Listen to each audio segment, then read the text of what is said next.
Test. Sweet. All right, I just got in from like a 30-hour travel day, and I did these slides during that. So if this talk sucks, that's probably why.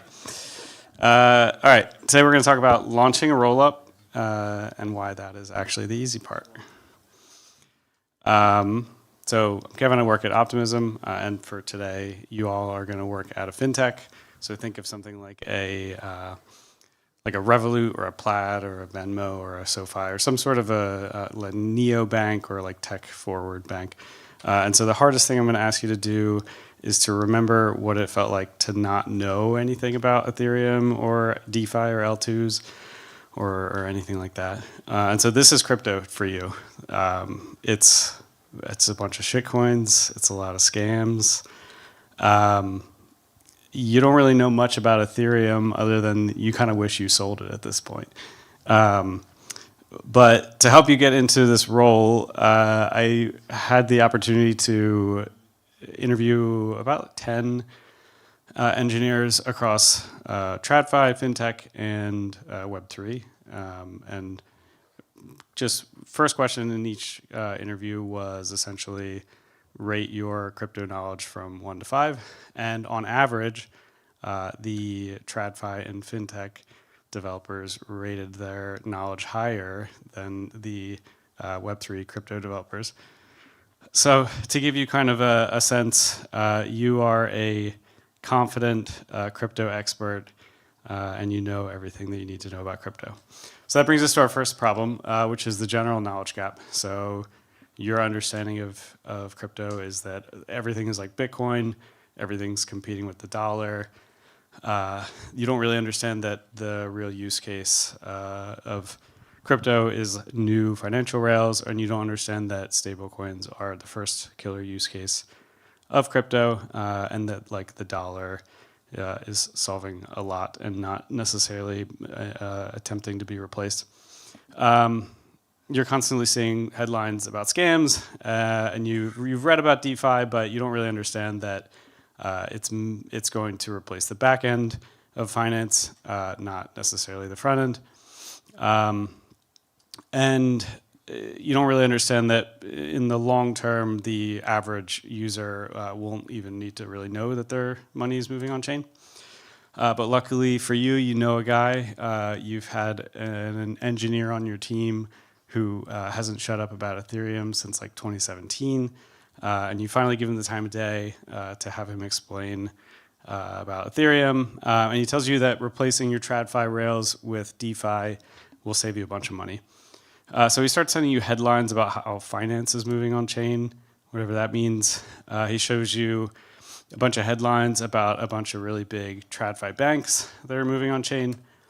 That the New York Stock Exchange is developing on-chain settlement, that tokenized stocks like gold are moving on-chain, that a lot of your competitors in fintech have already moved on-chain, and that a lot of CeFi companies are building their own chains and expanding their business models to incorporate DeFi. And so realistically, all of finance is moving on-chain. And that's because DeFi, as your nerdy little Ethereum bro tells you, DeFi is an order of magnitude improvement over TradFi. The attributes of DeFi are far more suitable to the needs of modern financial products than TradFi, and the attributes of Ethereum are far more suitable for DeFi than any other L1. And he tells you that DeFi is open, public, borderless, neutral, censorship-resistant, permissionless, disintermediated, transparent, fast, cheap, global, peer-to-peer, and non-custodial, and easily innovated, and that TradFi is none of those things. And he gets all excited about all these other use cases, like reducing platform risks and aligning incentives, increasing trust in institutions, unbundling the layers of social media, like separating the social graph from the algorithm, from the content, and overall just reducing the need to give billionaires complete control over the internet.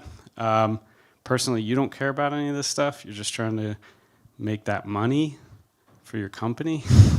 But regardless, you're interested, and it seems like this is like an interesting way to do it. So you put together a strike team, and you start learning to develop software for Ethereum, which brings us to problem number 2, the technical knowledge gap.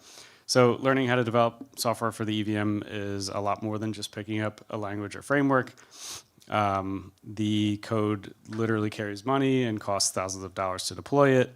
Error messages are either encoded or just non-existent. And overall, web developers coming from a Web 2 background, it's very unintuitive to their use of prioritizing speed above all else, which is not an intuition that scales or that translates to L1 scaling. But your Ethereum engineer explains layer 1s and layer 2s and ECDSA elliptic curves and contracts and wallets and the rollup-centric roadmap. But this complexity just introduces a ton of unknowns, and you start to slip on your timelines. So we get to problem number 3, which is the regulatory gap. It's a very unsolved gap in most of the world. Compliance is hard and complicated. And a lot of times this really just looks like risk minimization, risk reward optimization than it is really like following specific guidance. But your Ethereum engineer tells your legal team that running a rollup is like you can kind of control some stuff, and then other stuff you don't really control at all. And then he teaches your developers about sequencers and escape hatches and blobs, proto-dank sharding. And there's even more unknowns, and your CEO's starting to ask why the project's taking so long. So you tell them about how real-world assets have expanded to over 20 billion already on chain, and up to 300 billion if you include stablecoins. And he's interested. He's still on board. And that brings us to problem number 4. So research and development. You realize this is a constantly growing, evolving ecosystem. New EIPs are written daily. New hard forks roll out every 6 months. It's pretty clear that you're going to have to have a serious ongoing investment if you're going to have an L2.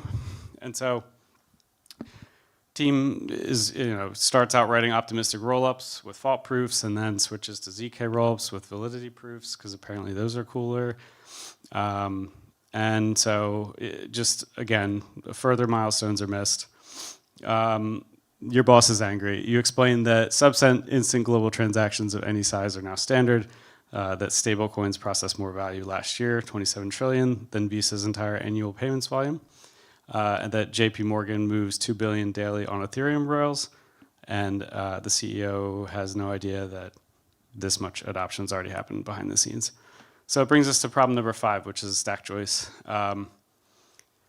Your engineers finally ship some layer 2 smart contracts. That's the good news. The bad news is that it failed the audit. And so you frantically Google the most popular open source Ethereum L2 stack, which brings you to Optimism.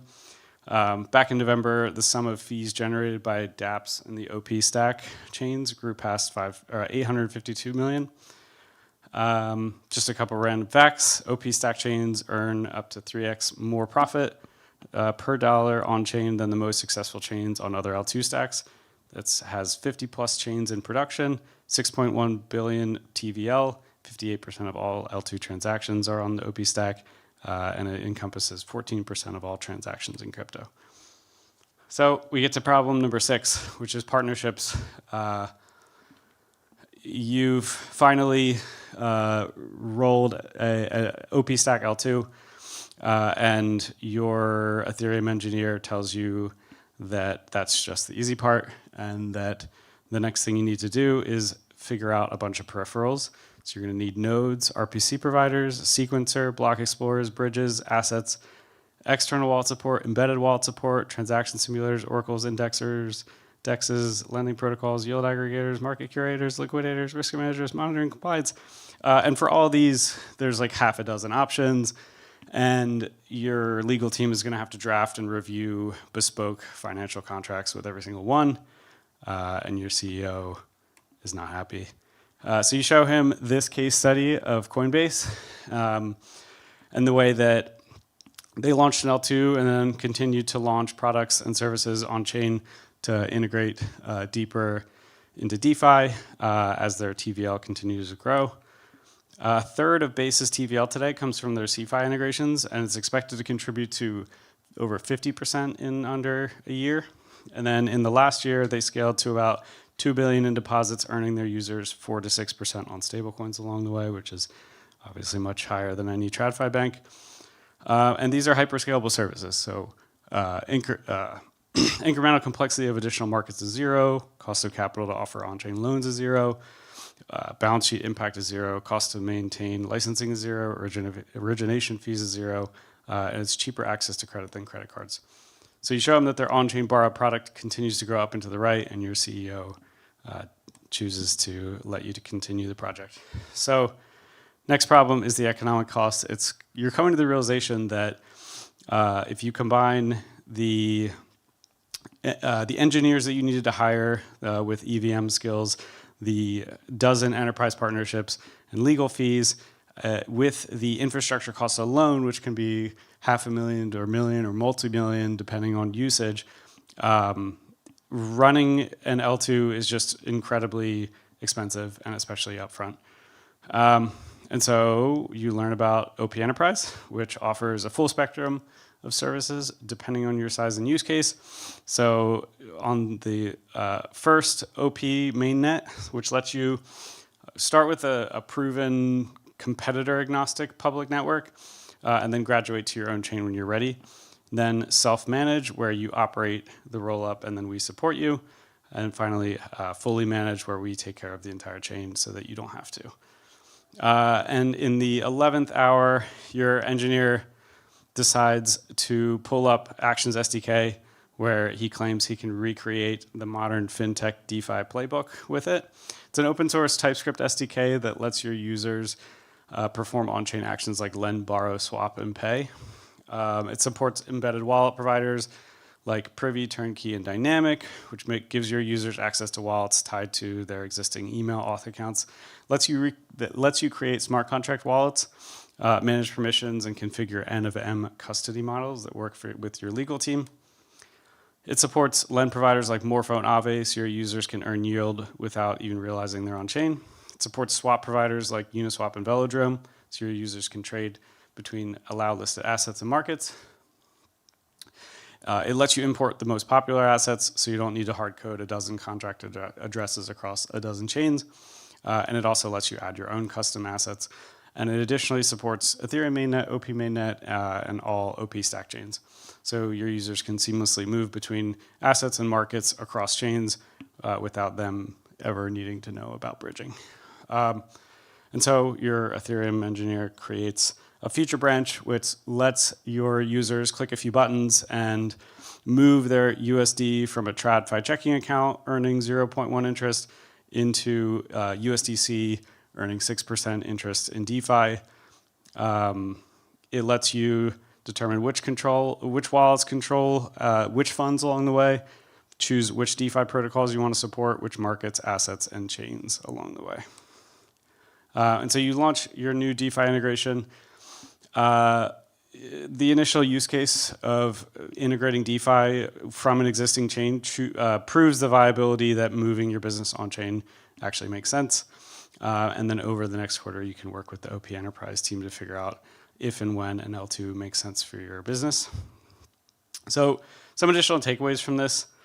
The two oversimplified reasons why companies are moving on-chain right now. One, introducing new product lines, so like Coinbase's earn and borrow products. And then two, saving costs, simplifying processes, automating, avoiding international remittance fees, etc. Start small, so if you're a CFI exchange or a fintech or some sort of a neobank, you don't need to start by rolling your own chain. You can just dip your toes in and integrate DeFi on existing chains. And then we obviously still need L2s. Vitalik wrote a blog post a little while ago, and people misconstrued it as him saying that the rollup-centric roadmap is dead. It's not what he's saying. You should read it. It's like saying that you don't need horizontal scaling, or that like vertical scaling makes horizontal scaling obsolete. And it's just like, that's not really how any of this works.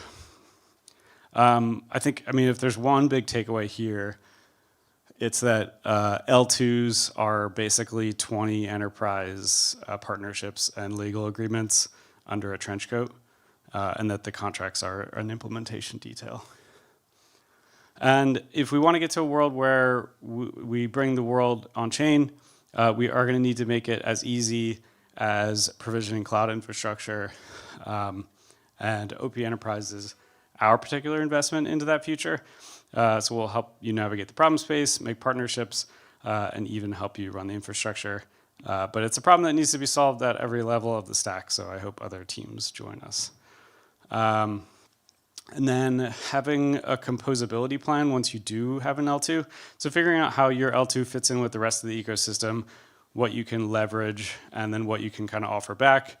Every open source solution across the OP stack goes back to benefit the collective. Other chains can use it. If you are curious to hear a little bit more about OP Enterprise, reach out to us. And then you can follow me on Twitter at Kevin_Weaver.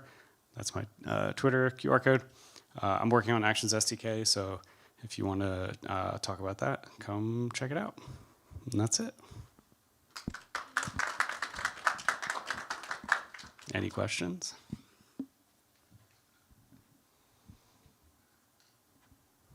Nice. I'm going to go sleep. Thank you. Thank you. Oh, yeah.